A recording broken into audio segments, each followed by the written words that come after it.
something different. Salad topped with Le Choy chow mein noodles. Le Choy makes a good thing better. This is TV8, KCCI TV, Des Moines. Here's some of the stories you'll be seeing on TV8 News Live at 6. State Senator Joe Wells says he won't resign. He named 6 other senators who he says engaged in activities similar to those he's accused of. Formal ethics charges were filed against Welch today. Sarah Jarvis will have details. Sue Mason will be reporting live from Marshalltown, where city workers are protesting cuts and layoffs. And Todd Magel live from the Des Moines City Council, where decisions are being made in the Milton case. Now this. Reichardt's annual winter sale is now in progress. Savings of 25 to 50% on quality clothing for both men and women. Please stop by. Sunny and warmer, high tomorrow in the low 40s. Now to CBS.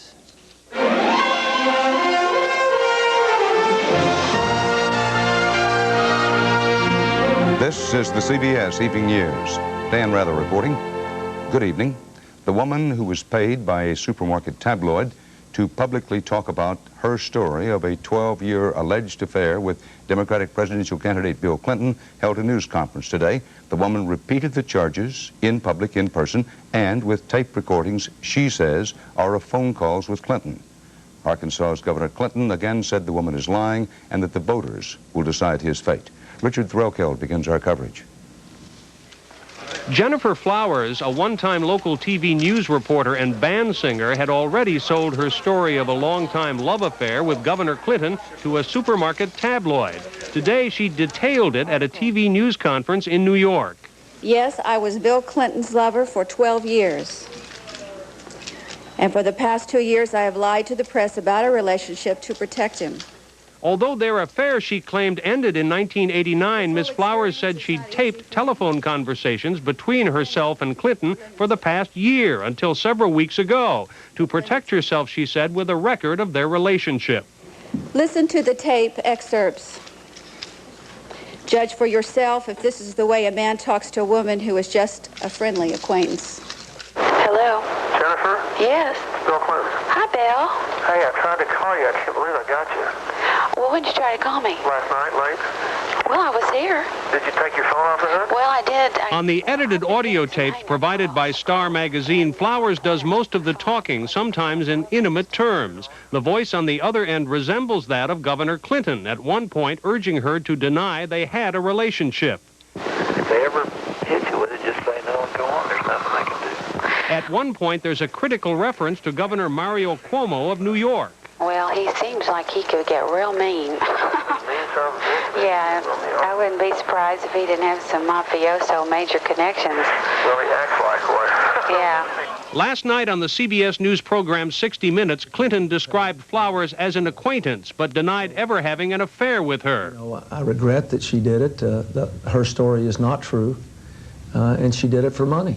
Both he and his wife Hillary maintained that their private lives were none of the public's business. There's a zone of privacy within which every marriage has to work and grow if it's going to last. And I think we've tried to be as honest as we feel we can be in saying that we're proud of our marriage. We've kept it going. But Clinton did acknowledge he had called Flowers to give her advice.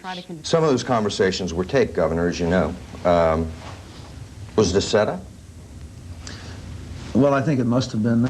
Last night I sat and watched Bill on 60 Minutes. I felt disgusted, and I saw a side of Bill that I had never seen before.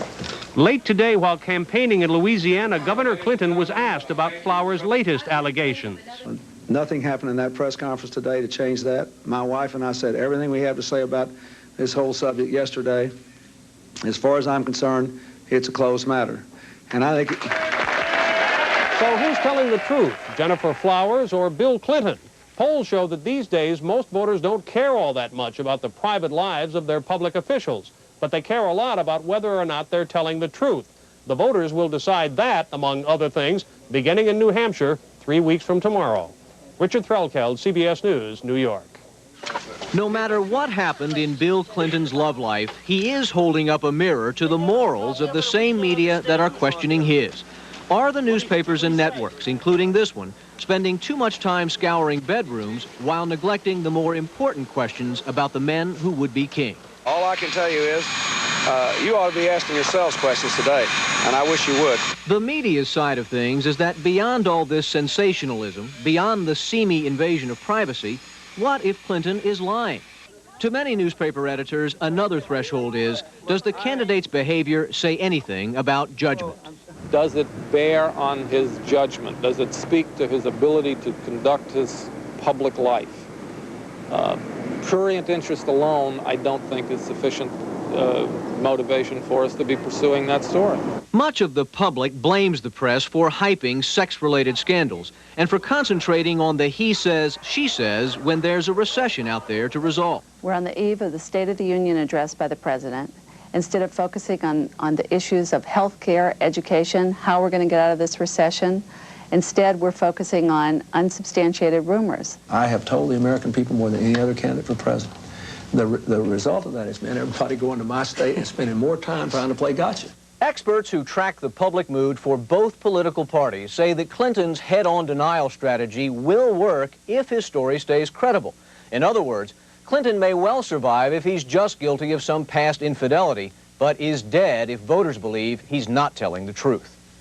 Wyatt Andrews, CBS News, Washington. For weeks, President Bush has been saying his plan to help the economy this election year will be outlined in his State of the Union address. So he's created high expectations for the speech tomorrow night. Our White House correspondent Susan Spencer has more about just how much might be at stake. Tomorrow, I'm giving a speech. And what a speech. As one White House source moaned, not since the Sermon on the Mount have expectations been this high. Basically, when you have a combination of a bad economy and a president who hasn't had an economic policy but says, I'm going to get one, when he comes to the speech in which he's promised to have one, you get a lot of attention to it. But the latest CBS News New York Times poll done last week shows the president is facing a tough audience. 3 of 4 Americans say things are worse today than 5 years ago. That's more than when Jimmy Carter talked of malaise. And almost half think life for the next generation will be worse than it is today. On Election Day, if Americans think that the problems are worse than they were when George Bush took office, it's entirely possible George Bush will lose. To dispel pessimism, Mr. Bush will cast his economic plan in terms of what it will mean for the future, and as he did today, specifically for the American family. And we need a nation closer to the Waltons than the Simpsons. An America... The family focus is designed to fend off charges that the president has no domestic policy. For the last week, reporters have been peppered with photo ops and news conferences previewing increases in family-oriented programs. Head Start, job training, and today, drugs. Funding for the war against drugs will have increased by 93%. Our poll finds that Mr. Bush gets high marks on protecting family values, scoring better than the unnamed Democrat. But on other domestic issues, education, health care, even cutting the budget and ending the recession, the Democrat wins. And for the first time, more people disapprove than approve of the president's overall job performance. One small consolation for the White House, though, the public's perception of Congress is even more abysmal. That may explain why Mr. Bush is being urged to set a deadline for Congress to act. That'll set the stage for lots of finger-pointing later on if this all doesn't work out. Dan? Susan Spencer, thanks. Still ahead on tonight's CBS Evening News. Rumblings in Russia about a major new arms deal. And boxer Mike Tyson heads for what could be his toughest fight yet.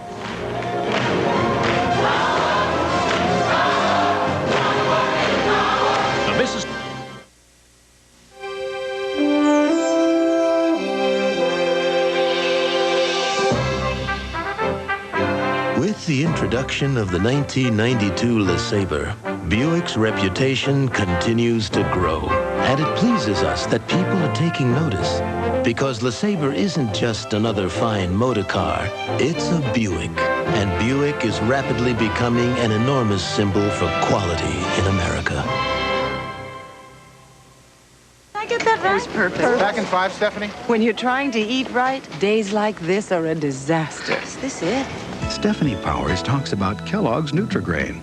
The only time I really control what I eat is at breakfast, and the whole grain in Kellogg's Nutri-Grain gives me a natural start.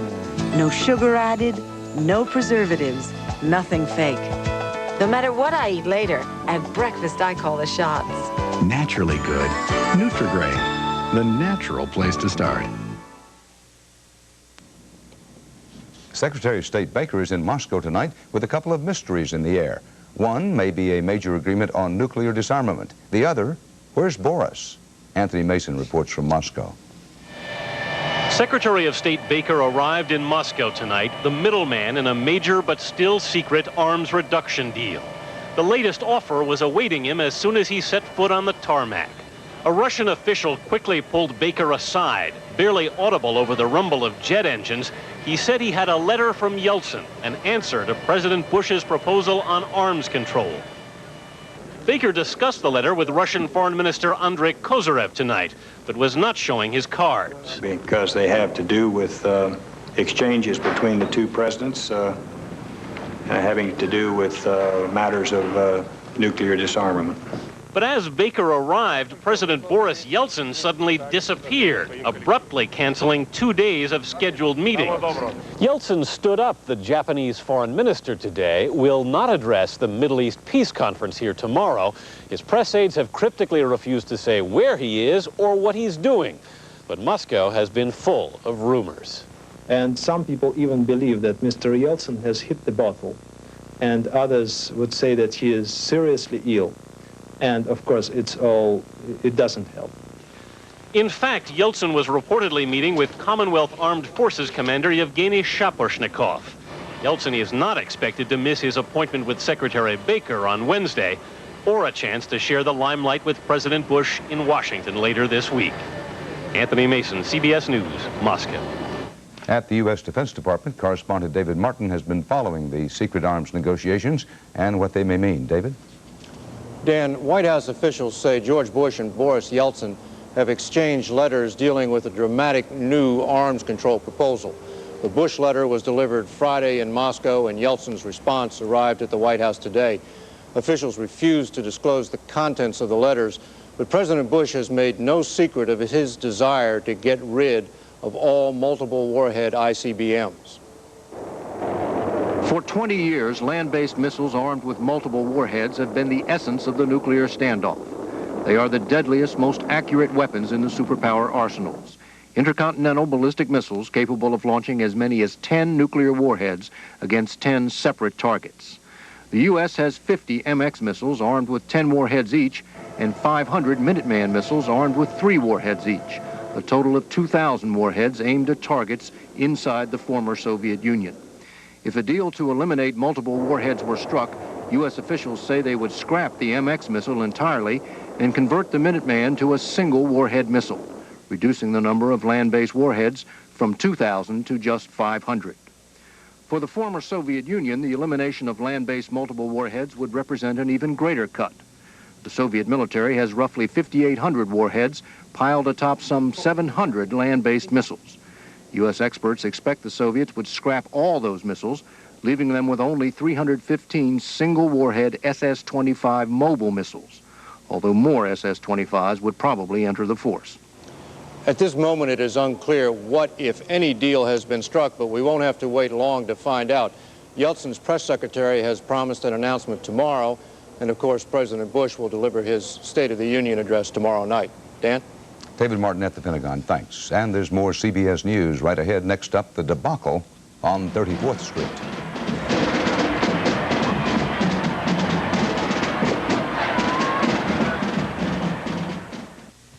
Oh no, my hair's not only going gray, now it's getting thinner. I wish they made something for gray thinning hair. They have Grecian Plus. Grecian Plus is a fresh-smelling foam that gradually brings back natural-looking color, the famous Grecian way. But this Grecian has a big plus. It builds body for healthier, fuller-looking hair. Your hair looks great, feels thicker, too. Grecian Plus, the total treatment for gray, thinning hair.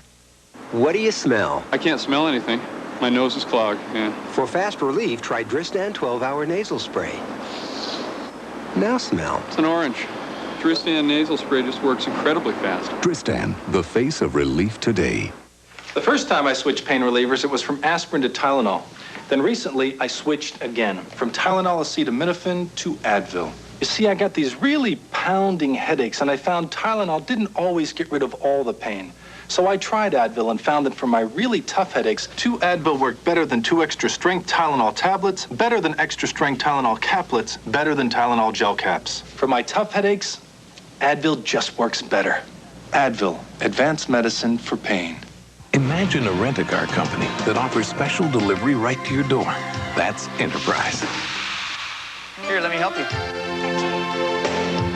Enterprise, a special rent-a-car company that gives you special delivery.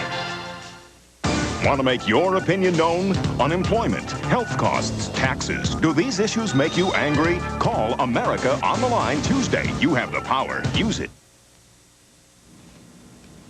It is one of the nation's oldest and best-known department store names. Now, it is the newest example of a retailer gone wrong.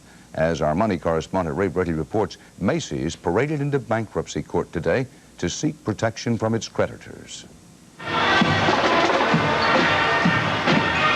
It was a symbol of the good times. Every year, millions watch the Macy's Thanksgiving Day parade. But today, the bad times caught up with the big retailer. Macy's filed for bankruptcy. The Macy bankruptcy is the biggest catastrophe for retailing since the end of the Second World War. It sends shockwaves through the department store industry. R.H. Macy is a giant with more than 250 department and specialty stores around the country. Annual sales, nearly $7 billion. One of America's first true department stores, 134 years old, the Christmas movie Miracle on 34th Street made the Macy name famous around the world. Macy created many of its own problems, borrowing so many billions of dollars through junk bonds that it could not pay off all the interest charges. That forced it to join a growing list of other giant retailers who have had to file for bankruptcy. While Macy will stay in business, analysts say some of its stores may close. Some of its employees could lose their jobs. Unfortunately, I'm afraid it will bring down other manufacturers and other retailers who may be just hanging in by their fingernails. If the Macy bankruptcy does bring down other stores, it will mean a further delay in the return of good times for Macy and the American economy.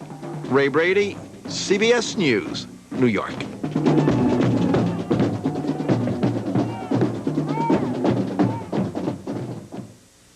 Did you know the cost of 2 9-page fax transmissions from these Philadelphia newspapers to Chicago may surprise you? I got an exclusive interview. With AT&T Pro Watts, your business can't get a more accurate way to send a fax. She talks a lot. And our prices are extremely competitive. Even though the other company would like you to believe, they always save you lots of money. Wait a minute. That's news to me. Can I quote you on that? AT&T Pro Watts, another AT&T advantage. Now's the time for Centrum Silver, because you're over 50 and you're out there swinging. Centrum Silver, a complete vitamin formula for your changing nutritional needs. Centrum Silver, it's a great time to be silver. You know, if you drink a lot of fruit juice... And apparently you do. That's my point. Sunsweet prune juice makes a really delicious change of pace from these other juices. You mean there are people who still haven't tried Sunsweet prune juice? Hard to believe with my charisma. If this were a perfect world, we'd all be driving expensive cars and living on beachfront property. But in the real world, you have to eat. Well, you can eat tuna once in a while. And you have to buy stuff like socks and shoes and CDs. Well, maybe not so many CDs. Fortunately, the people at Isuzu have to buy stuff too. That's why they created the Rodeo, a 4-wheel drive vehicle you can afford, and why they'll give you a great deal on a sound system and air conditioning. So now, you can buy more stuff. Oh, we forgot to mention taxes. I'm Harry Smith. And I'm Connie Chung. Taxes, how to avoid sending out a red flag to the IRS. Tomorrow on CBS This Morning, it's breakfast for your head. Jury selection began in Milwaukee today in the Sanity trial of Jeffrey Dahmer, the serial killer. Dahmer has pleaded guilty but insane in the murder and dismemberment of 15 young men and boys. The jury will decide whether Dahmer goes to prison or to a mental institution. Also opening today, the trial of Mike Tyson, the former boxing champion. A heavyweight team of lawyers is defending him against rape charges. CBS News correspondent Bob Faw reports from Indianapolis.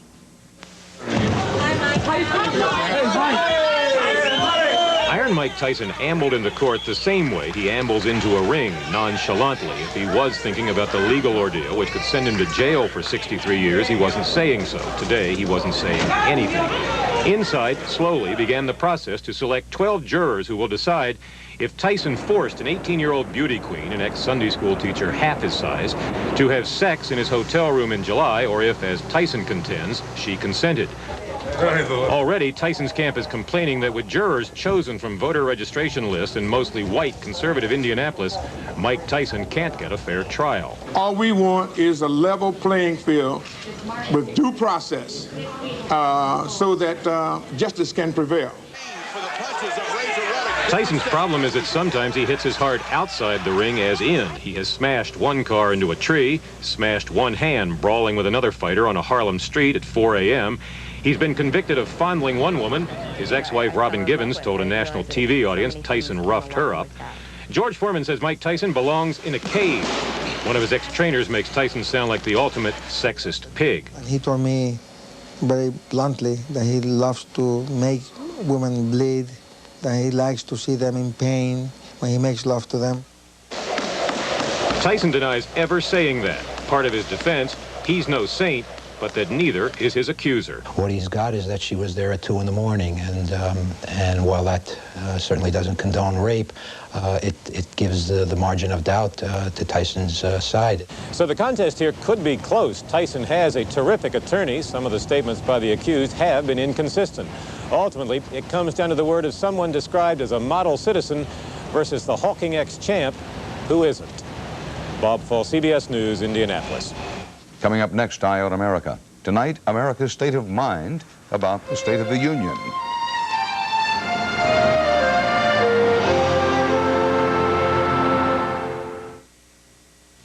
Well, actually, we've always tried to watch what we eat. I mean, okra and garlic are, what, part of our lives. Now we hear a lot about garlic. Yeah. So we take Kwai odor-free garlic tablets. And you know, they really are odor-free. Millions of Europeans have been taking Kwai odor-free garlic tablets for years. It's part of their daily diet. It's the best. And now it's available in this country, too. Kwai is available at quality drugstores, health and natural food stores, and general nutrition centers. Kwai, science and nature working for you. I'd like to talk to you about an invisible problem. The invisible bacteria that cause denture odor. Fortunately, antibacterial Effident kills those odor-causing bacteria for clean, fresh dentures. Antibacterial Effident. Campbell's heard your healthy requests. Low fat. Less salt. But lots of taste. Here's our answer. New Campbell's Healthy Request ready-to-serve soups. All the great taste you want without some things you don't. New Campbell's Healthy Request. And healthy. A lot of cars are taking aim at the imports these days. Well, one American car is very much on target. Buick. Here's their latest hit. The all-new 1992 Skylark. Completely redesigned with more power and advanced features like standard anti-lock brakes. Skylark for 1992. It's got everything you've been looking for. Plus the one thing only Buick can offer you. Buick quality. Where do you want to be in 10 years? Detroit to Minneapolis, Minneapolis to Detroit. That's not why I became a pilot. I'll tell you the run I want. St. Thomas to Saba Island. My own Grumman Mallard. Call it Dave's Airways. That's what I want for my investments. Now, how do we do it? You can get there from here with Shearson Lehman Brothers. The Constitution requires the President to report on the State of the Union, quote, from time to time.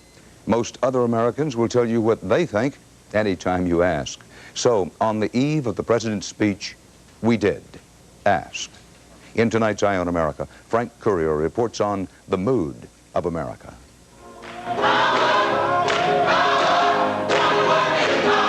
The Mississippi Mass Choir sings praise to peace to the end of Cold War's nuclear threat. For my children's sake and my own, I feel a lot more secure. I sleep better at night. It has an easier feeling.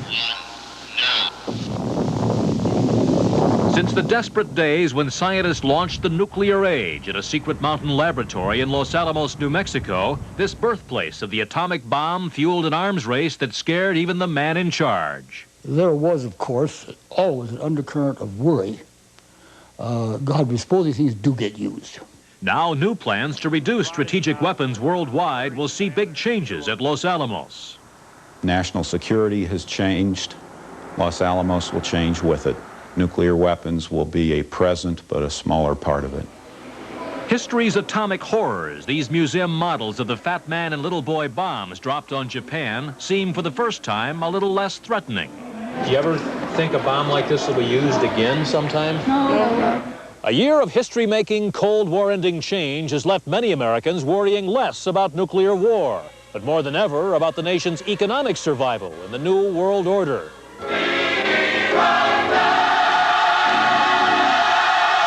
The choir sings out to a country stung by competition and huge corporate job cuts. I'm frightened. It's so uncertain. I think the perception is that we are fast becoming a second-rate nation. It's tough talk heard around Poughkeepsie, New York, where life revolves around IBM, a company where restructuring has cost 20,000 jobs, where lifetime security, once promised in return for loyalty, is now history. It's extraordinarily unsettling. We have never felt vulnerable before. IBM was always there and growing, and it was always going to be like that. Well, it's not like that any longer. Every organization in our society is going to experience dramatic restructuring and change. I think that those that are in the bottom of society have had a feeling of hopelessness, but I think that what's happening now is that the lack of hope to some degree is beginning to trickle up. They sing out to a country uneasy, troubled by social change. They're just distraught. The trouble. There seems to be no hope. Nobody cares about each other. So many people are just out for themselves now. The way it was in '64, the so-called Freedom Summer, when Klansmen killed 3 civil rights workers near Meridian, Mississippi, setting fire to the national conscience. Today in Meridian and beyond, some see below the surface a new racism stirring. I think that on both sides of the fence, there is a lot of hatred and a lot of violence that's brewing in the hearts of these people. From tailgates in the country to lunch counters downtown, people are worried mostly about what's happening close to home. We're not even making a dent in the fight against drugs in this country, and I think that eventually is going to really tear the country apart. I am really tired of looking at Yeltsin and all those and rushing them on TV. I feel for them. You know, they're troubles, but God, we got to help here before we can help anybody else. Young people cost a good bit to go to college, you know, and when they get out of college, they ain't got no job nowhere. We've got to get that spirit back. We've got to do it ourselves. Getting the spirit back to Americans who must choose whether fast-changing world events lead the nation or the nation leads itself into the future. Frank Courier, CBS News, Meridian, Mississippi. In thinking about Frank Courier's report, we want to remind you about something. Right after our live coverage of the President's State of the Union address tomorrow night, this CBS station will have a new network program, something special and innovative called America on the Line. Hundreds of thousands of you will have a chance to be heard on the economy and on other issues facing our country in the 1990s. That's America on the Line. Make a note of the times. Tomorrow night at 10 in the East, 9 in the West. That's 9 o'clock tomorrow night in the West and 9 in the Central Time Zone. For tonight, Dan Rather for the CBS Evening News. See you tomorrow. Good night.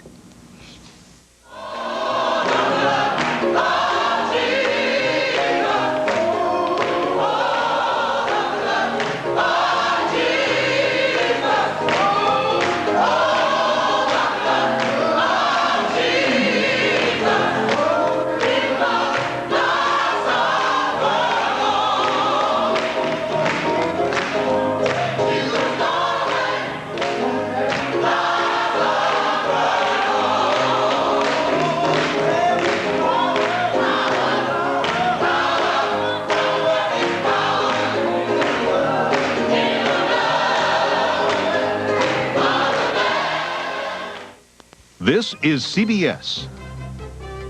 Next on the TV8 News, live at 6, Senator Joe Welch says he will not resign.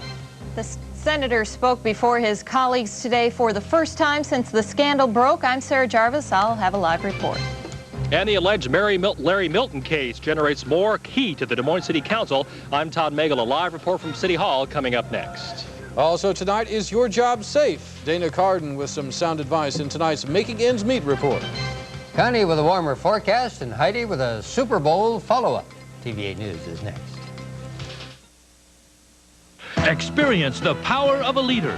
Charles Gabus Ford, Iowa's #1 Ford dealer. Now over 500 new cars and trucks, all at rock-bottom prices. Escorts, Taurus, Probes, Festivas, Mustangs, Rangers, Explorers, F-Series pickups, conversion vans. All prices drastically slashed. Look to the leader and feel the power at Charles Gabus Ford, the big store. Here you planted your soybeans in some pretty trashy field, mister. Like conservation tillage? You're going to get a lot of grasses and weeds. No, I put down Prowl herbicide. What about later? Broadleaves and the scapes. Yeah. I'll post-apply Pursuit. Oh. Look, Prowl followed by Pursuit is perfect for conservation tillage. You guys really don't know much about this. Do you? Get the most powerful sequential for conservation tillage, Prowl and Pursuit. Reichardt's annual winter sale is now in progress. Savings of 25 to 50% on quality clothing for both men and women. Please stop by. Thank you for watching KCCI, TV8 in Des Moines. And now from TV8, Iowa's news leader, Paul Rhodes, Kevin Koenig, Connie McBurney with weather, and Heidi Soliday Sports. This is TV8 News, live at 6. I was under a lot of pressure from my colleagues to step down, to get this issue over with, and to basically forget about this issue. Good evening. Senator Joe Welch fighting back tonight. He says he will not resign. Late this afternoon, Senator Welch took the Senate floor and told the ethics investigation he called it partisan politics, also revealing the names of 6 other senators that he says are guilty of conflict of interest. TV8 State House reporter Sarah Jarvis in the newsroom with details. Sarah? Well, Paul, it was a very tense day on the Senate floor today. The Senate Republican leader filed ethics complaints about Senator Welch. Welch spoke out on the charges and promised to fight. But I think that this issue has escalated and escalated to where this legislative body is finding itself simply unable to deal with the issues that need to be dealt with.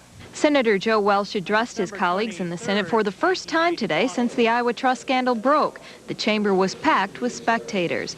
The senator says he blames the media and other members of the Senate Ethics Committee for blowing the Ethics Committee investigation out of proportion. Senator Lloyd Jones basically thought I was guilty on this issue before any of the information was presented.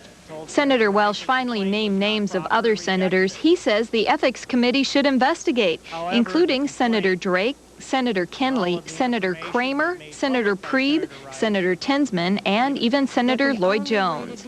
On the Senate floor, senators are saying Iowans are losing faith in the political process. The rumors are far worse than the reality. And I hope that we can take care of this business this week and then get on with the business of legislating for the good of Iowa.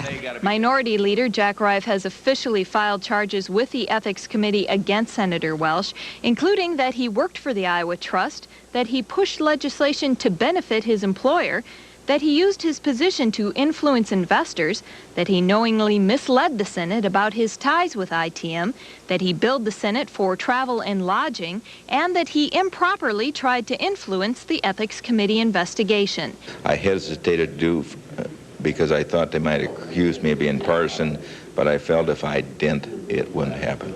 But charges of political bias are flying from both sides of the aisle tonight. Think about whether you're hearing the whole story. Think about the motives. Now, Senator Welch says that he will answer all charges against him before the Ethics Committee, and the Senate President and the Speaker of the Iowa House say they are going to form an independent review committee to oversee lawmakers, but their Republican counterparts say the move is just playing politics, so the fight goes on. Thank you, Sarah. Governor Branstad said today the Welch case is a cloud over all of the state government, not just the Senate. People are angry. People are calling this office, demanding that something be done.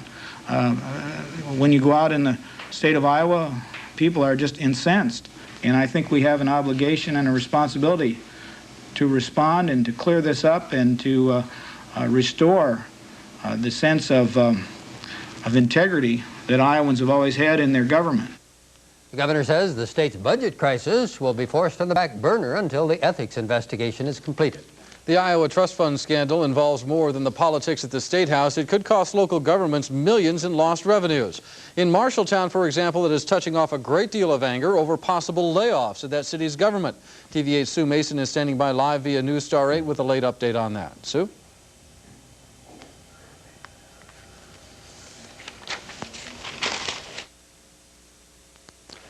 Apparently some problems picking up that satellite. We'll bring that report to you in just a moment. Paul? In the meantime, the Des Moines City Council at this hour is confronting the fallout of the Larry Milton case. They're considering holding public hearings on the issue of police-minority relations and police brutality. TV8's Todd Magel live at City Hall with an update on that. Todd? Well, Paul, as you can see, there are several protesters here with signs saying jail the police for alleged brutality in the Larry Milton case. They're part of about a 4-week battle that's been brewing here before the Des Moines City Council on the issue of alleged police brutality and Des Moines resident Larry Milton. And tonight, before another council meeting packed with people on both sides of the issue, hundreds of people have been speaking out, mostly for the issue of public hearings. It's an idea offered several weeks ago by Des Moines Councilman Preston Daniels. The hearings are designed to allow residents with concerns about the Milton case, alleged police brutality, or any other police matters to speak out. Now, after the vote last week, the council tied, effectively canceling those hearings, although Councilman George Flagg has said that he is prepared to vote for the hearings, and that would break the tie and possibly let those hearings happen soon. We do want to say that they have just concluded the public hearing segment of tonight's meeting. The council is now discussing the issue. Of course, we'll have an update on what the council votes coming up tonight at 10. Paul? Thank you, Todd. An Urbandale man is pleading not guilty to allegations of sex crimes involving children. 25-year-old Robert Putney Jr. faces 8 charges, including lascivious acts with a child and indecent exposure, after an 11-year-old boy recorded a phone conversation in which Putney allegedly asked for sexual favors. Putney is in Polk County Jail awaiting trial in April. A year-long investigation into a nationwide gambling ring has brought raids in Des Moines and around the country. And as TV8's Michelle Parker reports now, authorities believe they've put this group out of business.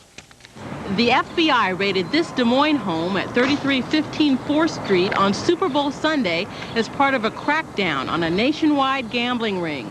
A man who lives at the house claimed to know nothing about the raid or about alleged gambling at the home. Because every day I go to work, I come home, I don't know anything, I don't know. But a young boy acknowledged the police were there yesterday. They were looking through your house? Why? I don't know. There were no arrests in the raid at the Des Moines house, and an FBI spokesman would not comment on what was confiscated. Levon Hoffman was visiting a friend in the neighborhood when the raid took place. They were across the street removing boxes. I don't know else what went on. Law enforcement authorities also raided sites in 5 other states around the country. Besides Iowa, the raids were carried out in Arkansas, California, Hawaii, North Carolina, and Texas. A number of arrests were made in these raids. Authorities say the headquarters for the gambling ring was in Fort Smith, Texas. Investigators say the ring was involved in illegal gambling, money laundering, extortion, loan sharking, and other racketeering activities. I think that this operation has probably come to a grinding halt. Authorities say evidence from the year-long investigation will be presented to a grand jury. Michelle Parker, TV8 News. As we mentioned earlier in the news, the Iowa Trust Fund scandal is touching off a great deal of concern in the city of Marshalltown over possible layoffs there. TV8's Sue Mason is with us now, live via News Star 8 with an update on the situation there. Sue? Well, Kevin, the Iowa Trust